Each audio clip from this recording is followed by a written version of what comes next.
bienvenue les amis dans cette nouvelle vidéo du blog La meilleure cyclosportive de votre vie, vidéo mobile. On a eu longtemps les vidéos mobiles en voiture et puis bon, je me suis résolu à les faire à pied compte tenu de tous les messages que j'avais de prudence qu'on me donnait. Donc maintenant je les fais à pied, bientôt peut-être lorsque je trouverai un système je les ferai en vélo. Aujourd'hui je vais vous parler d'un point très important qui est le surentraînement ou la fatigue passagère. Si je vous parle de ce sujet-là, c'est parce que c'est une des raisons principales pour lesquelles on me contacte. C'est d'ailleurs la raison principale pour laquelle on me contacte pour que j'aide quelqu'un à s'entraîner. C'est suite à un surentraînement, une fatigue. Voilà, hein, Nicolas, je m'entraîne régulièrement, mais là je sens que j'avance plus, j'ai plus envie, je me suis complètement cramé parce que je m'entraîne de manière pas structurée, pas organisée et j'ai fini par me cramer. Donc la plupart du temps, quand les gens me contactent, la raison principale c'est d'abord suite à un surentraînement. Donc c'est pour ça que j'ai voulu faire principalement cette vidéo. Ensuite, on est actuellement en pleine période estivale et en général c'est là où la plupart d'entre vous préparent les gros cyclos avec des gros dénivelés, font des cyclos de préparation, font un entraînement spécifique avec beaucoup de charges de travail et donc c'est souvent là où on ressent un peu de surentraînement, d'accord, et ce qui pourrait compromettre finalement l'objectif principal. Enfin, il est important de noter que la plupart d'entre vous, et d'entre nous d'ailleurs même, hein, je me mets dedans, quand on s'entraîne, mettons 5000 km par an, ce qui fait une moyenne de 100 km par semaine, arrivé l'été, on passe facilement à 300 ou 400 km par semaine, soit un rythme de 15 000 ou 20 000 km par an. Mais juste pendant les 2 mois d'été, parce que les jours sont plus longs, parce qu'on a plus de temps, parce que c'est les vacances, etc., etc. Mais ça, l'organisme, vous imaginez qu'il a du mal à l'encaisser parce qu'on passe, dans mon exemple, on passe de 100 km par semaine, un rythme de 100 km par semaine, à un rythme de 300 ou 400 km par semaine, soit 3 ou 4 fois plus. Et ça, pour l'organisme, c'est difficile à encaisser. Donc toutes ces raisons-là font que on peut tomber en surentraînement. Et puis enfin, il y a une espèce de cercle vicieux qu'il est important de souligner, c'est le suivant. C'est-à-dire que souvent des athlètes s'entraînent beaucoup, et c'est ce qui déclenche souvent, ce que vous disiez, soit qu'ils me contactent, soit qu'ils explosent.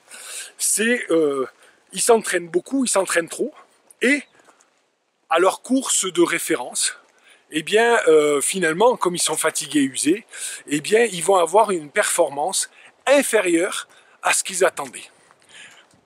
Donc, résultat, qu'est-ce qu'ils se disent? Je vais m'entraîner encore plus. Et donc, ils se crament encore plus, et leur résultat, plus ils s'entraînent, plus leur résultat s'effondre. Parce qu'encore une fois, par manque de structure, par manque de connaissances sur la récupération, sur l'entraînement, ils s'usent. Ils pensent que la quantité fait la qualité, et c'est pas du tout vrai. Souvenez-vous, en vélo, plus, c'est pas forcément mieux. Et encore une fois, peu et régulièrement est mieux que beaucoup de temps en temps. Donc, pour ne pas rentrer dans ce cercle vicieux et du surentraînement, voici quelques explications pour vous. Alors d'abord, le surentraînement ou la fatigue fait partie du sport de haut niveau. Pourquoi? Parce que quand on fait du sport, on joue tout le temps à la limite entre fatiguer son organisme pour le faire s'adapter, le faire se développer, il faut le fatiguer, d'accord? Et pouvoir récupérer suffisamment pour lui donner la possibilité de se régénérer, passer à un niveau supérieur, et pas trop pour perdre le niveau. Donc on est toujours en train de surfer sur ces vagues de phases de récupération, phases de travail, cycle court, cycle long. Et c'est très subtil à gérer Parce que bien sûr, il y a des bases générales, mais après, et c'est l'intérêt d'avoir un entraînement adapté et complètement ciblé avec un entraîneur qui est compétent, c'est de pouvoir cibler ça, quel que soit votre niveau, que vous puissiez adapter ça à votre niveau, avec votre personnalité, à votre rythme de vie, rythme de travail, etc., pour vraiment pouvoir avoir le meilleur entraînement. Le meilleur entraînement, c'est pas forcément avoir les meilleurs exercices planifiés d'une certaine manière. C'est l'entraînement qui est le mieux adapté à votre niveau global, mais aussi à votre niveau sur l'instant. Alors, il est important de ne pas confondre le surentraînement et la fatigue passagère. La fatigue passagère, il est important de connaître les symptômes, parce que si vous pouvez la détecter, vous allez tout de suite pouvoir y remédier. Souvent, le surentraînement est dû à des fatigues passagères qui n'ont pas été, je ne vais pas dire soignées, mais traitées, je dirais, avec les bonnes actions. Et donc, à force d'accumuler de la fatigue, on passe en surentraînement. Alors, les symptômes de la fatigue passagère sont principalement, d'abord, un sentiment de fatigue, des raideurs musculaires qui ont du mal à partir. Souvent, quand vous étirez, vous pouvez sentir que la crampe est pas loin, ou en tout cas que si les muscles se raidissent, ils mettent un petit temps à se décontracter. Vous pouvez sentir de la douleur musculaire quand vous faites de l'effort, mais qui est pas pareil que celle qu'on sent quand on est en forme, c'est-à-dire quelque chose qui dure un peu plus, qui est un peu plus douloureuse. Vous avez plus de mal à récupérer. Un des symptômes les plus significatifs et qu'il faut prendre en compte, c'est la difficulté à faire monter le cœur en proche de la fréquence cardiaque maximum. Ça, c'est un symptôme imparable du fait de la fatigue passagère. Voilà, vous faites des exercices en fractionné 30-30 et vous n'arrivez plus à atteindre votre fréquence cardiaque maximum. Eh bien, ça, c'est un symptôme de la fatigue passagère. Par contre, quand on est en surentraînement, là, les symptômes sont beaucoup plus significatifs et surtout beaucoup plus graves. Clairement, c'est bien sûr, oui, de la fatigue, mais vous avez une baisse de motivation qui vous amène à quasiment rejeter l'envie de pratiquer votre sport favori. Vous êtes irritable, énervé, sensible, vous avez les larmes au bord des yeux, j'allais dire au bord des lèvres, d'accord. Vous avez des difficultés, des problèmes de sommeil, soit des difficultés à vous endormir, soit vous endormez comme un sac devant la télé, et puis vous vous réveillez en plein milieu de la nuit, etc., etc. Donc des problèmes de sommeil, vous avez des difficultés à récupérer avec le sommeil, donc ça c'est très grave, parce qu'on récupère avec le sommeil. Si vous avez des problèmes de sommeil, vous n'arrivez plus à récupérer. En général, vous avez des problèmes alimentaires aussi, c'est-à-dire que soit vous mangez beaucoup mais vous n'arrêtez pas de maigrir, soit l'inverse, vous mangez peu et vous avez tendance à grossir. Ça, c'est un symptôme de surentraînement. Il y a aussi la difficulté à se concentrer, vous avez du mal à vous concentrer à une conversation avec quelqu'un, quand vous lisez un bouquin ou quand vous regardez quelque chose, vous avez du mal à vous concentrer, rapidement ça vous énerve. Donc tout ça, ce sont des signes de surentraînement qu'il ne faut pas négliger, parce que quand vous êtes en surentraînement, souvent on va jusqu'à de la dépression, jusqu'à des comportements très très très graves. Moi j'ai eu des amis à l'époque du triathlon qui sont allés jusqu'à faire des tentatives de suicide à cause du surentraînement. Donc vraiment, c'est pas à prendre à la légère, mais si vous prenez en compte la fatigue passagère suffisamment à temps, eh bien vous n'aurez pas de surentraînement. Si vous êtes en surentraînement, je ferai une vidéo plus tard, mais de toute façon, là je vous conseille de consulter et un médecin et un entraîneur pour prendre les choses en main. Alors maintenant, pour remédier à la fatigue passagère, on va voir quelques points qui sont très importants. Souvent le paradoxe, et ce qui fait que les cyclistes, mais les athlètes en général, ne veulent pas bien remédier à la fatigue passagère, c'est qu'ils ont du mal à gérer ce paradoxe de comment me reposer, mais sans perdre mon niveau. D'accord? Alors, voici les quelques points que nous allons voir ensemble. Alors, d'abord, accordez-vous 3, 4, 5 jours maximum de repos total, repos complet. Vraiment, ne faites rien pendant ces 3-4 jours. Peut-être juste quelques étirements, mais surtout concentrez-vous. Pendant ces 3-4 jours, dites-vous, mon entraînement, c'est la récupération. Les étirements, bien boire, bien manger, c'est-à-dire manger sainement, manger des fruits ou des légumes verts qui sont des antioxydants, manger des protéines qui ne sont pas grasses pour bien me reconstituer, faire attention à mon sommeil pour bien donc dormir à des heures régulières, avoir des draps frais, propres, une pièce bien aérée, pourquoi pas mettre quelques huiles essentielles de lavande dans la pièce qui apaisent et qui améliorent le sommeil, boire des infusions de camomille, de verveine juste avant, enfin bref, pendant ces 3-4 jours, dites-vous, ma priorité, c'est la récupération. Et donc, je fais tout ce que je sais sur la récupération. Sinon, sur le blog, dans la rubrique récupération, vous avez des tas de conseils très intéressants pour ça. Faites de l'électrostimulation, portez des bas de contention, encore une fois, des étirements, des exercices comme ça. Mais surtout, récupérez. Et si vous voulez, surtout, ne vous prenez pas la tête, c'est aussi une bonne chose de partir en vacances, de tout oublier et juste de profiter du moment présent.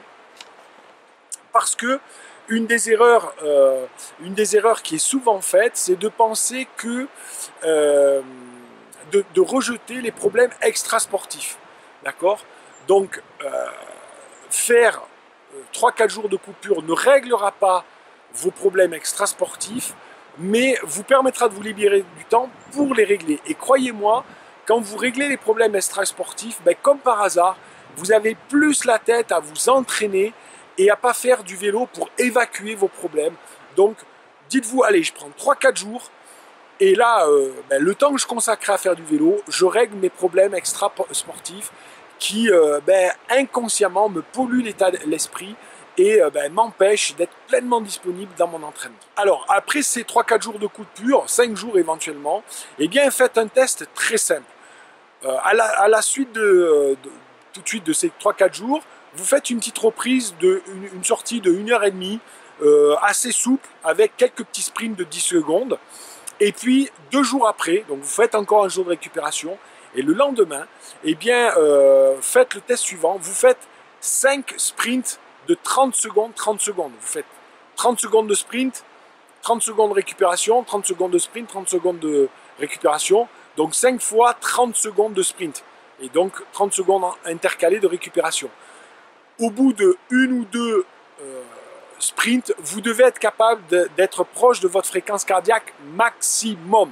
Si vous n'arrivez pas à votre fréquence cardiaque maximum, c'est que vous êtes encore fatigué. Quand on est frais, quand on a récupéré, eh bien on est capable d'arriver à notre fréquence cardiaque maximum. Ça veut dire que nos muscles sont pleinement disponibles et frais pour aller pousser notre cœur au maximum.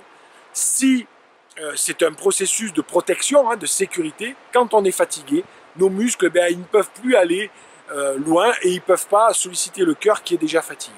Donc c'est un excellent test pour voir votre état de fraîcheur. Si vous en faites 4-5, ça ne vous fatiguera pas. Après, vous pouvez reprendre un entraînement normal et vous aurez une bonne idée de votre état de fraîcheur. Voilà, enfin, si au bout de ces 3-4 jours de coupure, vous avez encore de la fatigue et que vous ne voulez pas vous arrêter encore 3-4 jours parce que ben, l'entraînement risquerait de perdre, etc.